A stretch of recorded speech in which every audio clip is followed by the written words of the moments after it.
NCP Ajit Pawar गुट के प्रवक्ता आनंद परांजपे ने आज ठाणे में पत्रकार परिषद में बोलते हुए विधानसभा चुनाव में एनसीपी की स्थिति स्पष्ट कर दी।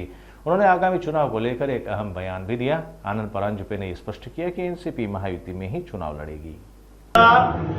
षण्मुखानंद हॉलमध्ये प्रमुख पदाधिकारी आणि कार्यकर्ते आणि प्रवक्त्यांचा एक मेळावा झाला होता लोकसभा निवडणुकीच्या निकालानंतर। त्यामध्ये महायुतीचे तिन्ही नेते, शिवसेना पक्षाचे प्रमुख नेते, राज्याचे मुख्यमंत्री माननीय एकनाथरावजी शिंदे साहेब, राष्ट्रवादी काँग्रेस पक्षाचे राष्ट्रीय अध्यक्ष व राज्याचे उपमुख्यमंत्री माननीय अजितदादा पवार साहेब आणि भारतीय जनता पार्टीचं राज्यातील शीर्ष नेतृत्व उपमुख्यमंत्री माननीय देवेंद्र फडणवीस साहेबांनी ते स्पष्ट केलं होतं की आगामी विधानसभेची निवडणूक ही महायुती म्हणूनच लढली जाईल। त्यामुळे भारतीय जनता पार्टी असेल, शिवसेना असेल, या दोन्ही घटक पक्षांनी ते भाषण पुन्हा एकदा बघण्याची गरज आहे। महायुतीमध्ये कुठल्याही प्रकारची कटुता येईल असं वक्तव्य तिन्ही पक्षाच्या कुठल्याही पदाधिकारी किंवा प्रवक्त्याने करू नये, हीच राष्ट्रवादी काँग्रेस पक्षाची स्पष्ट भूमिका आहे।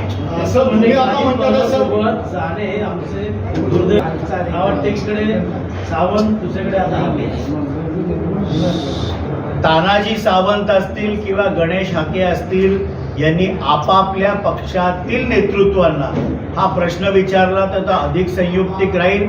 राष्ट्रवादी काँग्रेस पार्टी ही महायुतीमध्येच येणारी विधानसभेची निवडणूक आम्ही लढणार आहोत। आमचे राष्ट्रीय अध्यक्ष माननीय अजितदादा पवार साहेब असतील, कार्याध्यक्ष माननीय प्रफुल्लभाई पटेल साहेब असतील, राज्याचे आमचे प्रदेश अध्यक्ष खासदार सुनील तटकरे साहेब असतील, हे या तिन्ही नेत्यांचा उत्तम समन्वय देशाचे लाडके लोकप्रिय पंतप्रधान माननीय नरेंद्र मोदी साहेब, त्याचप्रमाणे देशाचे गृहमंत्री माननीय अमित भाई शहा साहेब, त्याचप्रमाणे भारतीय जनता पार्टीचे राष्ट्रीय अध्यक्ष माननीय जे.पी. नड्डा साहेब, या तिन्ही नेत्यांबरोबर उत्तम समन्वय आहे।